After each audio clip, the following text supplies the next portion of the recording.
Sejam bem-vindos a mais um episódio do Lapcast, podcast da Lap Brasil.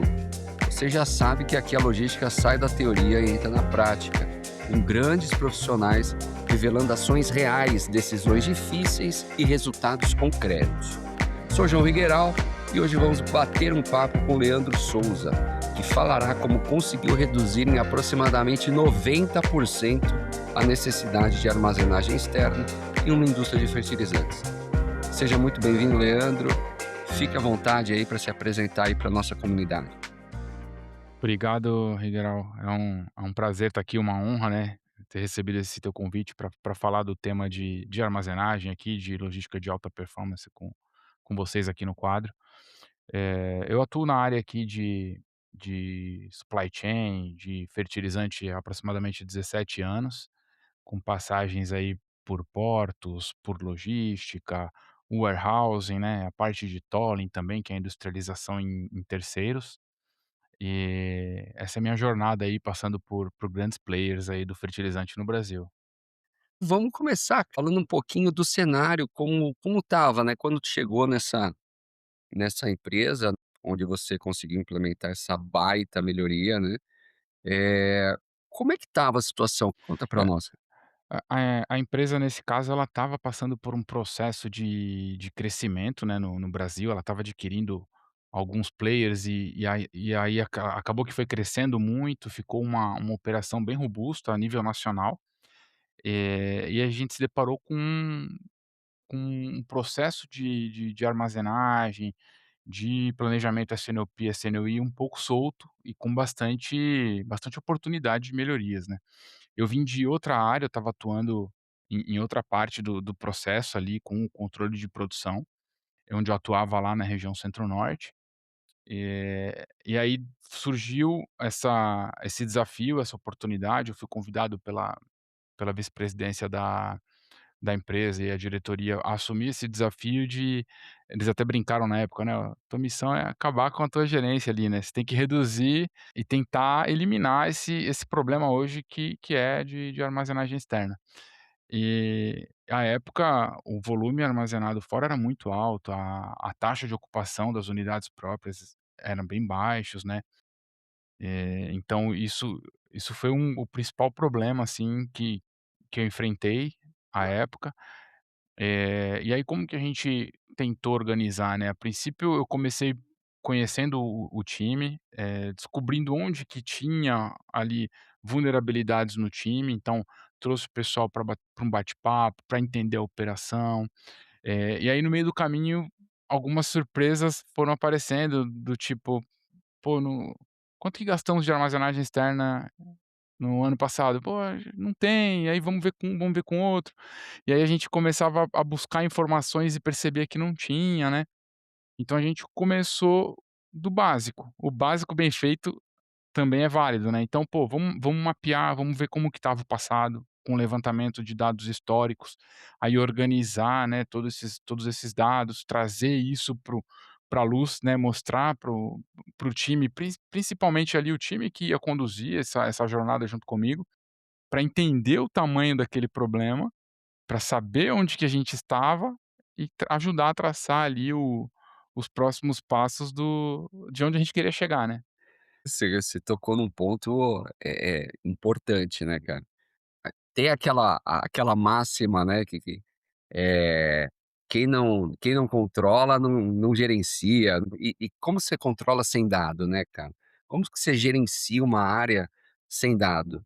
Então você já pegou logo de largada um cenário turbulento, hein, Leandro? Então você começou do básico mesmo, né, cara? Começou a olhar para trás e tentar investigar e recolher o máximo de informação possível, o máximo de dado possível, para com esses dados você construir uma informação e montar um plano, né, cara? Então você começou do início mesmo. Exatamente. A ideia era tentar conhecer onde que eu estava chegando, né, tinha ali mais de 40 contratos com armazéns espalhados em todo o Brasil, e muitos contratos take or pay, muitos mesmo, e contratos take or pays que quando eu olhava, assim, eu falava: "Poxa, mas espera, o volume todo que vai chegar por aquele porto ali onde está posicionado aquele armazém de retaguarda, não não comporta todo esse essa necessidade de take or pay, né. E aí comecei a ir atrás, puxa uma ponta, puxa outra, "Pô, mas por que esse volume todo aqui?". "Não, mas tem que ter toda essa capacidade, porque senão a gente pode correr o risco de desatracar um navio, e aí pagar uma demurrage". E aí eu fui começando a ver que tinha muita coisa que era mais pelo fator medo do que pela real necessidade. E isso era torneira aberta, porque take or pay, se você não usa, você paga. Pois é, eu ia te pedir para explicar o termo take or pay, porque talvez os nossos ouvintes, eles não saibam exatamente o que significa, talvez não seja comum a todas as indústrias esse tipo de contrato. Você pode explicar para os nossos ouvintes aí, Leandro, o que que significa esse contrato de take or pay? Isso, basicamente no fertilizante tem 2 tipos de contrato. É o contrato spot, se você tiver a demanda e precisar, tem um contrato ali, você usa e paga pelo serviço e pelo volume que você enviou para lá. E o contrato take or pay, onde você paga pelo espaço dedicado. Então, vou precisar ali, eu quero reservar pelo menos 30.000 toneladas num armazém encostado ali na retaguarda do porto de Paranaguá. Se eu quero deixar isso garantido, eu faço um contrato take or pay, e aí se eu usar 25.000 toneladas, dessas 30.000, eu vou pagar por 30.000 quando fechar o período do mês. Se eu não usar nada, eu vou pagar por 30.000. Então eu me deparei com esse cenário espalhado em todas as regiões do Brasil, sabe, muito contrato take or pay subutilizado. Se recorda das taxas de ocupação desses contratos, na média? A maioria deles não chegava em 50%. E assim, com unidades próprias e com índice de ocupação muito baixo também, sabe. E aí a gente começou a rodar, antes de olhar para fora, começamos a rodar as unidades próprias, né. Eu vim do PCP, então eu percebi isso nas unidades que eu estava ali posicionado do Centro-Norte. A gente começou a fazer um trabalho ali nesse sentido de: "Pô, se eu tenho 3 boxes ali dedicados para o cloreto, cara, 2 deles pelo menos tem que estar cheio". Ou na capacidade, perto da capacidade máxima. E aí a gente começou a ver, quando foi expandir ali para olhar o Centro-Sul também, que eu estava começando a entrar nessa região também, a realidade era outra, né, então era muitos boxes subutilizados, com bastante espaço, com movimentações que dava para fazer dentro da unidade. "Ah, tem um cloreto aqui que está um pouco mais claro, que é o pink, outro é o red", mas, pô, o teu é o mesmo, se o teor é o mesmo, vamos botar junto. E aí a gente começou a fazer esse trabalho de formiguinha ali, ajustando dentro de casa primeiro, né, para otimizar e ali ocupar melhor os espaços e ajudar a reduzir a dependência do terceiro. É, até para situar um pouco o nosso ouvinte, ô Leandro, o mercado de fertilizante, ele gira em torno aí de 50.000.000, acho que nos últimos 2 anos girou em torno disso, né, 50.000.000 de toneladas entregues a nível nacional. E a maioria dos fertilizantes são importados, né. Hoje 80% aí da nossa demanda vem de fora, é importado. É, e aí, lá no início ali, você falou nessa questão dos riscos de desatracação de navio. Por que que isso acontece, Leandro? Porque por que que a pessoa que tomou essa decisão lá atrás, talvez, de, vamos dizer, pecar por excesso, né, o cara garantir contratos maiores de armazenagem, capacidade de armazenagem, por possíveis riscos de desatracação de navio, por que de fato isso acontece, cara? Eu acho que, assim, muito do que aconteceu na experiência que eu estava vivendo era pelo descasamento entre demanda e de fato carteira firme ali, sabe. Então o pessoal vinha de alguns anos já com: "Poxa, a gente coloca o plano e o plano não é aderente". E aí você acaba não entregando ali aquela demanda que estava prevista para aquela determinada fábrica no mês, e aí o estoque ele fica ali alto naquela região. Quando você vai ver, o estoque não foi consumido, não foi entregue, porque a carteira não era firme e os navios não param de chegar. A compra é feita, você sabe, há 30, 60, até 90 dias antes do mês ali da demanda de entrega, né. Tem navios aí que levam até 40 dias para chegar no Brasil ali, e muito do fertilizante nosso vem da China, vem da Rússia, vem de regiões distantes. Então não dá tempo mais de frear, o navio tá vindo. E aí você não cumpre o plano, você não tem espaço para colocar dentro de casa, porque às vezes tá desorganizado, tá com uma demanda meio fora de hora ali, você precisa de uma armazenagem externa. Então, os contratos take or pays, eles tem que seguir, na verdade, um fluxo de respeitando ali demanda, plano de chegada e as carteiras que vão ser entregues. Se isso não acontecer, você meio que pluga ali a região que você está operando, você fica sem espaço. Se você chegou tarde no armazém, e isso acontece em alguns momentos, o outro player já comprou aquele espaço, e você não conseguiu ser aderente no seu plano, o navio chegou, cara, você vai pagar demurge. O navio vai desatracar e você fica ali pagando um alto custo de demurge que invariavelmente é muito mais caro do que um custo com armazenagem. Entendi. E aí tu pegou esse cenário, tu pegou esse desafio, né, então como você falou, né, que o teu desafio era acabar com a tua própria gerência. Isso é interessante. E e aí, cara, quando tu pega um cenário com uma capacidade, contratada extremamente alta, como você disse, os índices de ocupação dos armazéns giravam em torno ali de 50%. Contratos assinados com os teus fornecedores, né, teus parceiros, né. Qual foi o teu primeiro insight do próximo passo? Como que eu vou começar? Porque, pô, eu tô com um contrato assinado, tu já tá com um contrato assinado, capacidade toda contratada. Como desfazer todo esse nó que foi dado, cara? Porque eu acredito que esse talvez tenha sido o grande desafio, se não o maior, né, Leandro? É, esse foi o primeiro grande desafio que eu encontrei, e a gente já tinha ali uma certa experiência, eu atuava nessa parte também na empresa anterior que eu trabalhei, né, então eu conhecia já praticamente todos os players aí de warehousing no Brasil, e humildade, eu chamei um por um, eu fui visitar, comecei a rodar todos os armazéns, chamei um por um para renegociar.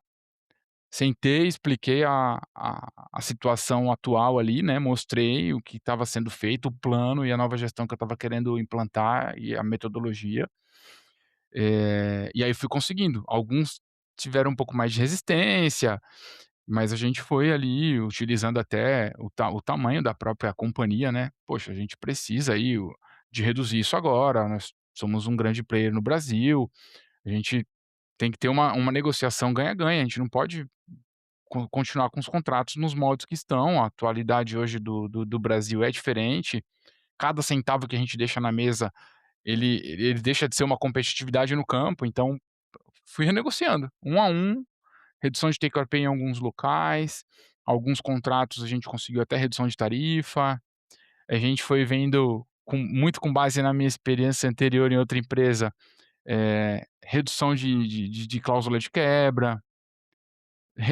a troca da nomenclatura da cláusula de quebra, muitas cláusulas de quebra que eu peguei era na entrada, a gente foi mudando para "se houver", porque se você tem um contrato com cláusula de 0,5% de quebra na entrada, a matéria-prima entrou, já quebra 0,5% ali, você perdeu.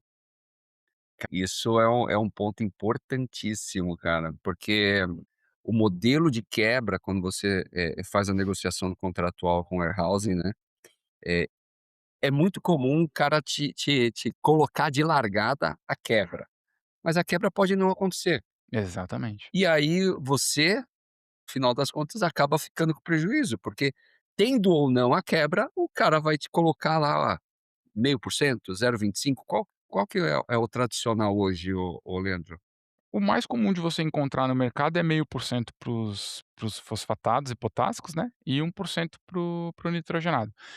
Mas eu já tinha feito uma experiência na antiga empresa, de levantamento de dados e vi que dava certo, sabe. Aí eu implantei a mesma metodologia nesse novo desafio, comecei a analisar o histórico de quebra que estava acontecendo e, pô, no fosfatado ali não chegava nesse 0,5%. No nitrogenado também não chegava. Então aí a gente fez uma sanitização desses contratos, Agora tu eh me deixou não, não, não, agora tu me deixou curioso, cara. Qua quanto que dava essas quebras, cara, históricas aí? Cara, depende da região. Tem região que é mais úmida, tem região que é mais seca e, assim, a gente estava, né, iniciando esse projeto, ele era Brasil todo, então a gente pegava desde lá de operação no porto de Rio Grande até Barcarena, com uma alta umidade lá no Pará. Então dependia da localidade. Tinha locais que dava ali no nitrogenado 0,6, 0,7, tinha local que chegava a dar 1. Tá. Então a gente foi fazendo ali por região, mas independente da região, a gente conseguiu depois fazer a migração de todos os contratos. Fizemos todos eles para 0,3 no saiu de 0,5 para 0,3 no fosfatado e saiu de 1% para 0,7 no nitrogenado, com todas as cláusulas de quebra, se houver quebra. Legal. Então a cláusula de quebra na entrada já foi extinta ali, já nas renegociações para redução de take or pay e uma ou outra tarifa que a gente conseguiu ali, reajustar para baixo, a gente já foi mudando os contratos de cláusula de quebra na entrada para se houver. Você tocou num ponto, cara, interessante que é muito trabalhado em negociações, e tem até um livro que fala muito sobre isso, que é Comece pelo Porquê, né. E aí tu vê a diferença, né, de um fornecedor para um parceiro. Você comentou ali, né, que você explicou os motivos, o porquê precisava, do impacto que isso estava trazendo para o negócio, e muitos toparam, se não todos, né. Então eu gostaria de saber, cara, todo mundo topou, cara? Foi fácil lidar nessa negociação, a lida nessa negociação? Teve alguém, assim, que realmente bateu o pé e falou: "Cara, o contrato está assinado e não vou roer a corda"? Como é que foi, cara? Não foi fácil, não foi fácil. Eh, mas acabou que a maioria deu certo. Teve um contrato que a gente tinha lá, que já estava assinado para 10 anos, esse foi um contrato um pouco mais osso duro de roer.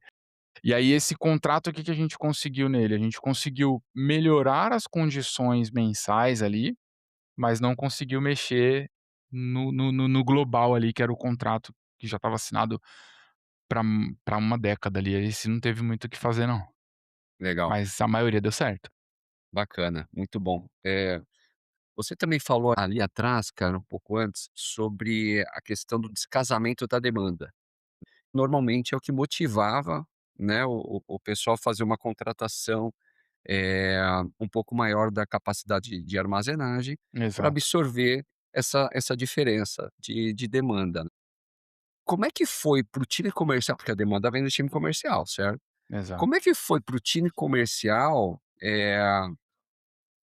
ser pressionado dessa forma, cara? Porque, de certa forma, é uma pressão para o cara, né, porque, ó, eu vou estar reduzindo minha capacidade de armazenagem, então, teoricamente, o time comercial precisa ser mais assertivo. De fato, na prática, essa conversa ela meio que não aconteceu. Por quê? Porque ela nasce lá no campo, essa demanda, mas quem ficou mais de cabelo em pé com a redução desses espaços foi o time de planejamento e o time de portos, porque é onde impacta principalmente, né. Então a demanda ela continuou seguindo ali, só que o que a gente foi trabalhando foi a acuracidade do M+1, M+2, M+3, que era ali os meses firmes, né, da carteira, então isso tinha que acontecer sempre um filtro bem mais apurado ali do time de SNOP. Então a demanda ela continuou sendo ali irrestrita, né, que é a primeira reunião do ciclo de demanda, ela continuou chegando ali sem fechar a torneira, e aí foi sendo feito um trabalho muito mais ajustado ali do time de SNOP, junto com a gente e junto com o time de portos ali, também parceria com o time de logística. O primeiro time que estranhou ali, né, "Pô, mas espera aí, você vai reduzir, ali, sei lá, vou dar um exemplo, no Porto de São Luís você vai reduzir 100.000 toneladas de take or pay?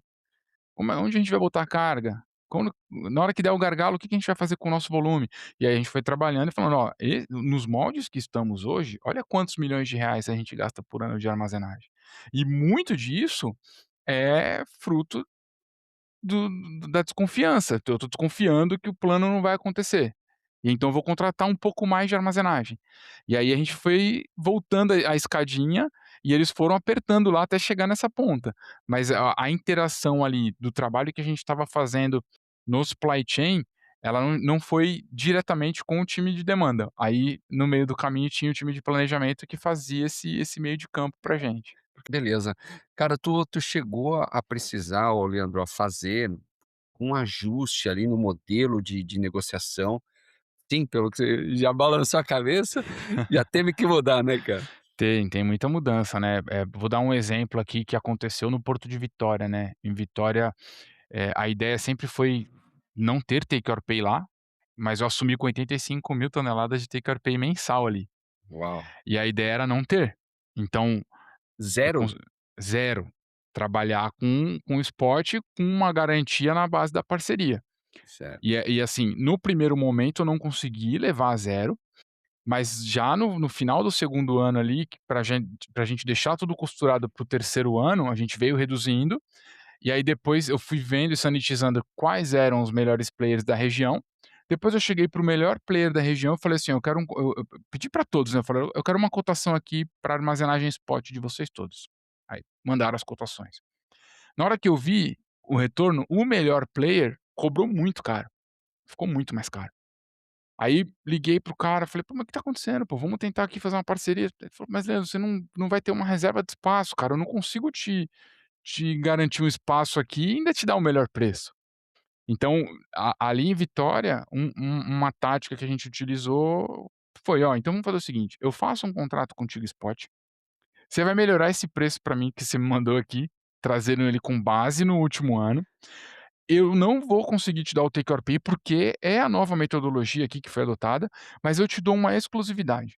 Então, os próximos navios que chegarem, se eu for demandar armazenagem externa, o primeiro player que eu tenho que apresentar é você. Eu te apresento e falo: "Ó, eu tenho aqui X volume. Você tem espaço para mim?". Você pode falar que não tem, porque eu escolhi não ter take or pay. Mas se você me falar que não tem, aí eu posso ir pro amiguinho do lado e vou indo para os demais concorrentes. Aí ele falou: "Ah, vou conversar aqui internamente e tal". Depois de uma semana ele voltou e falou: "Ó, nesse molde aí eu acho que dá".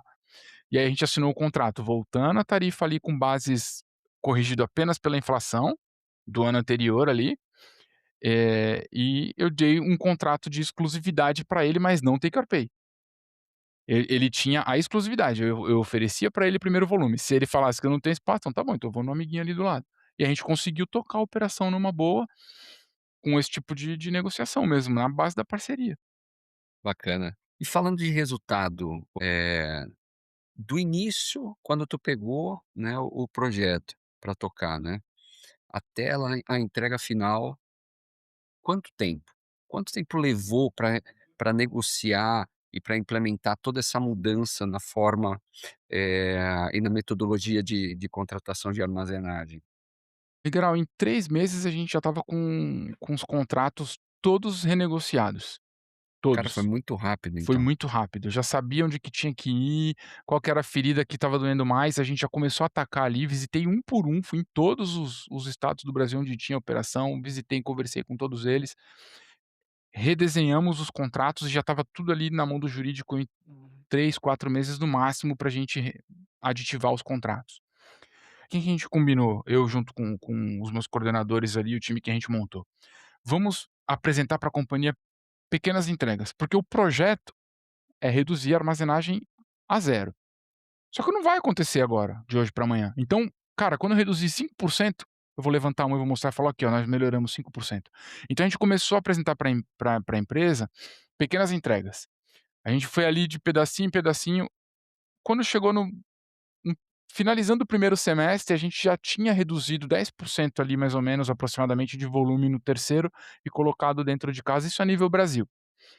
E aí isso aguçou ali aquela coisa do na diretoria e no vice-presidente nosso à época, que aprendi muito com os 2, aqui não vou citar nomes para preservar, né, todo mundo, aprendi demais com os 2. Eles chegaram e: "Pô, eu acho que esse negócio tá dando certo, vamos botar uma meta de 70% da matéria-prima dentro de casa até dezembro?". Aí aquilo, né, eu engoli, eu falei: 70%? Deu até um negócio, eu falei: "Tá bom, filho". E assim, você sabe como é que é, diretoria e vice-presidência, você não tem muito argumento ali, vai pra meta, né? Eu falei: "Tá bom filho, vamos pra meta". E a gente começou a correr atrás. E ali, como é um primeiro ano de aprendizado, a gente foi ali mostrando as pequenas entregas, mas cara, tudo sempre dá uma patinada, e aí chega a safra, começa a chegar um monte de navio, e aqueles problemas que a gente sempre sabe que acontece. Acabou que no primeiro ano a gente não conseguiu bater os 70% em dezembro. Mas quando foi março, já entrando no segundo ano, a gente estava comemorando 70% da matéria-prima dentro de casa. Cara, isso foi um ganho gigantesco, porque a gente flutuava ali entre 42 e 50% dentro de casa. Quando estava muito bom, na baixa safra chegava nos 50. E a gente chegou ali na baixa safra do ano seguinte, que era março, com 70% da matéria-prima dentro de casa. E aí isso já traz ali para o teu bolso um poder maior de negociação com os terceiros. Que aí você já começa a olhar e fala: "Poxa, eu não preciso aqui de mais armazenagem nesse cantinho aqui, não preciso mais naquele ali". E aí a gente voltou para a mesa de negociação no segundo ano, e aí começa a vir teve parceiro que ligou e falou assim: "Cara, não é interessante para mim ter um take or pay contigo. Se tu quer reduzir aqui de 30.000 para 25, eu vou te dar zero de take or pay e te garanto espaço aqui". Teve armazém que ofereceu pra gente 70.000 de reserva de espaço com zero take or pay. Por quê? Porque a gente mostrou que a gente conseguia com eficiência dar giro na matéria-prima, ele também ganhava, porque senão na negociação ganha-ganha, né. E ele falou: "Pra mim não é interessante ganhar", que eu usei com eles na época nas negociações: "Cara, você tá recebendo dinheiro pelo terreno no céu, e aí vai ficar feio pra ti, e vai ficar feio pra mim, porque eu vou justificar aqui dentro de casa que eu tô pagando uma coisa que eu não tô usando". Eu falei: "Não vai ficar feio só pra mim, fica feio pra você também como player, como parceiro de negócio". E aí a gente foi, cara, essa coisa de mostrar ali pequenas entregas foi ganhando um corpo, foi ganhando um corpo. Nesse segundo ano que a gente bateu 70% dentro de casa, na primeira reunião de diretoria que teve, levantaram a bandeira e falaram: "É 80% até dezembro". E a gente foi e a gente foi se desafiando, cara, e batemos. No final do segundo ano, 80% da nossa matéria-prima estava dentro de casa, com redução de contratos take or pay, os spots a gente foi utilizando cada vez menos, e a gente mas era aproximadamente, vai, 200 milhas, 200 milhões de reais aí. E isso a gente foi reduzindo, cara, ano a ano, e foi redução forte mesmo, sabe. Então no final do projeto aí, a gente colocou vários e vários milhões de reais no bolso da companhia como saving mesmo. Foi um Cara, projeto bem incrível, bacana. cara. Então você acaba de falar ali da questão da redução do custo, né, isso gera é direto, cara, é dinheiro no bolso da empresa. Eu costumava falar para o time comercial: "Eu tô devolvendo competitividade para você na ponta". Exato, cara. É isso, cara. Cara, isso efetivamente, ô Leandro, refletiu em ganho de competitividade? Cara, com certeza, eu não vou saber te precisar em números aqui, mas assim, cada reunião que a gente ia de pricing list, a gente entregava lá: "Ó, a gente vai reduzir aqui a armazenagem nesse tanto, vamos tirar mais X centavos do preço aqui", porque todo mês tem a reunião pricing list, né, e cada área leva lá o seu resultado. E a cada trimestre a gente ia trazendo ali resultados muito positivos, né, isso ia saindo da lista de preço de certa forma. Às vezes você pode até colocar lá, não vou reduzir agora porque eu quero ver se esse resultado ele vai ser maduro, né, se ele vai se perpetuar ali na linha do tempo, mas você já sabe que, pô, aquilo não está sendo consumido tudo na lista de preço. Então você chega ali, você, sei lá, tá partindo ali de R$ 25 na de armazenagem na lista, daqui a pouco ela cai para 24,50, 24,30, 24,25. Isso é margem na veia, né, isso devolve, isso coloca com certeza competitividade na mão da área comercial ali para ganhar negócio. E assim, cara, o fertilizante a margem é muito baixa, né, qualquer centavo ali na ponta, cara, é muito válido. E aprendizado, ô Leandro, você faria alguma coisa diferente?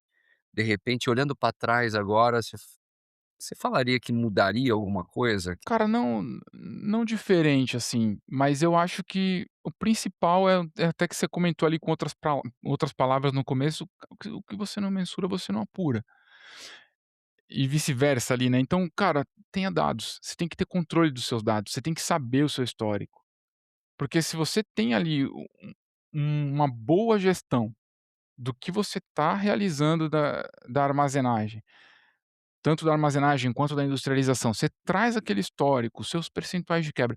Isso é matéria-prima para você melhorar na frente, né. Então, o principal aprendizado é esse, sabe, é você ter bons controles, você dar visibilidade desses controles para as demais áreas, porque qualquer projeto onde você vai trazer ali, entre aspas, um pouco de dificuldade ali, tirar determinada área da zona de conforto, isso traz um incômodo e às vezes pode trazer uma certa resistência. Então, cara, mostra, você tem que trabalhar integrado. As áreas têm que uma área tem que conhecer a dor da área do outro.